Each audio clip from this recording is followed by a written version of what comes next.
Hello, Tatiana. Hi. Again, Hi again. episode 2 for humans. Humans in transformation. Yeah, humans in transformation. What do you see humans in transformation? So I think humans or the people in transformation, they're our central piece to make it successful and make it happen. But also they are our biggest challenge Agree. because everybody needs to be on board and on the same page. Mm. And everybody need to apply his point of view. Either it's correct or not. I wouldn't say apply their point of view, but everybody have their own opinion and their ideas on how things will happen or how they know the strategy, but how is the path that we're going to reach there? So everybody has a different opinion.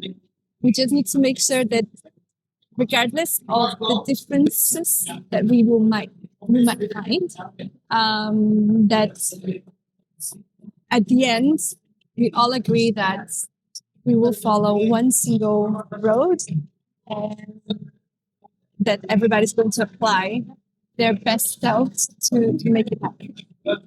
So you have touched a crucial point for me. It's ambiguity, unclear expectations. Because I faced one more nightmare in my life. That's unclear. Okay, we need the system, but we don't have expectations. Ambiguity is one of the main characters in every business nowadays. Every company, every organization will have ambiguity at a certain level or at a certain department. And this might not be the same for different parts of the business.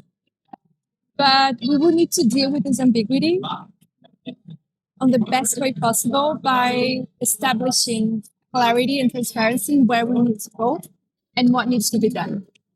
Clarity, Clarity again. roadmap, time frame. I like. That's right. How about resistance? Resistance is always a big point when you're doing a transformation because it can come from different parts that are involved, either from management and leadership because they don't necessarily agree on the way we're going to lead the transformation. They want it to happen, but they want it their own way, and they might not be open to for different ways that might be more effective, or it might come from the users. They're used to do their work in a certain way. They're used to do the work in a certain way that their roles are still significant and relevant to the company. So when things change, it's natural to the human being that you're going to be uncomfortable. And changes will push you, transformation will push you out of your comfort zone.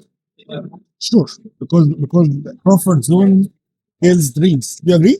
Yeah. Mm. Um, So, so in SAP, yeah. what are the resistances you face when implementing a project? From both sides, from users and leadership stakeholders. Leadership stakeholders, leadership or business process owners, not much, but of course users has. And for a company, that's the sales team owns the product. And after production, Mhm. it moved before SAP. When the finished product is produced, it's migrated to another system that's fully owned about sales team. So basically, they had two systems. They do a sys to sys mirroring with two different ERPs. Exactly, but when the production, it's not ERP, it was the silos. Okay. When the production produce the products, okay, we don't have stocks.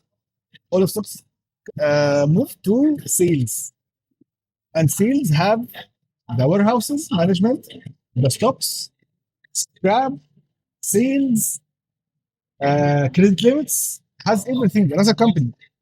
What is the serious to kill all of that?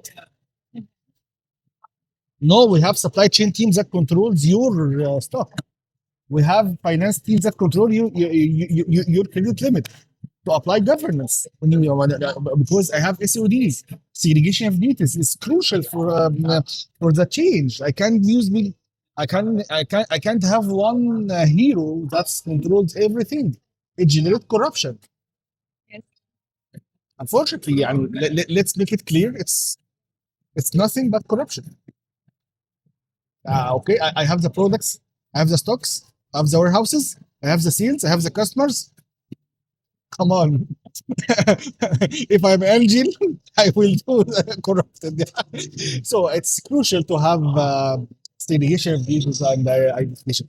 Other than that, users, for example, used to do it by different way, like paperwork or another system. So to use SAP, sometimes it's difficult for them. So why would this be difficult? Is it because SAP is difficult, or because understanding what's their identity, what's their relevance with this transformation is not clear enough for them? Sometimes the top management need to go live as fast as possible. That's decrease the trainings. That's why it generates a lot of lack of learners. Needs sometimes. I need to prioritize their work because they already work with a different system while implementing SAP. And after they go live, they work parallel in two systems for a short time, for a short period of time. So it is crucial to have management properly, all of that. So what's question again? So, in your experience, if when you're implementing, when the users have a difficulty, is it because SAP was hard for them to learn, or if it was because their role was not clear enough, like within this transformation? Like, what's the relevance of their role? Like, is this automation going to reduce my role or make me redundant? It generates some fears of the team, of course. Some users get, okay, you are implementing SAP. Yeah, I will get fired. You will hire educated staff or another staff that knows SAP. So, first of all, I used to deliver lots of training to make them feeling comfortable, make them training, make them coaching, contain them. This is the change management process, like Atkar. I used to make sort of change, sort of trainings, maintain, okay, for the process, etc. SAP, to be honest, it's not the most friendly system. As you are expert, you deal with different systems. SAP, it's Very has technical. lots of details. Lots of codes that you need to enter to extract a determined Yeah, report or access a different module. yeah, it's not complicated, but it's not friendly much. To be honest, Correct. it's not easy. I'm a SAP expert, but I can't say it's not friendly. Yes, it's not friendly. But also it's very data oriented. So you can extract very precise details of the job or what the work that you need to do. Like reports, you can build different reports and have different inputs, which can expose how good your database is or not. Sure. Yes. This may generate fear for users if it exposes something that is ineffective. Well, for example, people create a purchase requisition. In SAP, you have to choose account assignment, item category, put the material in the system. I used to write myself, write anything is no. In SAP, it's very strict for reporting, for management. Mhm. You know, each time I launch SAP, I save about 50% of company losses from just ERP system. You can imagine. And what kind of cost cutting can we expect if we do a transformation? Sorry? What kind of cost cutting we can expect after we do a transformation? They have 8 waste. SAP reduce the waste of time. Mhm. No need to sign off. Everything is the electronic. Waste of nonsense because I wanted to raise. Okay, I'm waiting for the system to be like, no, it's real time. So, for example, I have plenty of users asking for the same thing. I can consolidate it in one purchase order with one deal for better cost, for better price. I can do some sort of bargain with the vendor. SAP reduce cost by providing historical data and traceability. For example, I need to buy this cell phone. Okay, I have historical data with the vendors. I can make it like it. Usually, I use it in production for mass production, etc. Especially in mass production. For example, I need if I need a specific raw material. Okay, if SAP provide me with a proper plan for a year, I take this plan to the vendors to have a contract with the list price. Without ERP system, I cannot do that. I am blind. Planning, I'm the blind. contract. How about fear? How do you deal with fear in transformation? Because Um, sometimes people deal with us as vampires. yes, yes, I understand. And I understand the point of view of the users because I was the user once and I had to deal with a lot of transformation. I think fear is natural to change, not necessarily on the work space of transformation, but fear for any transformation, fear of the new, it's natural to have. And it might come from different factors, like either fear of failure, because, okay, what if I cannot perform in this new system? What if the operations does not perform the way it's supposed to? What if I need to learn something new and the whole habit will need to be broken? Like, how are people going to cope with that? So I think it's something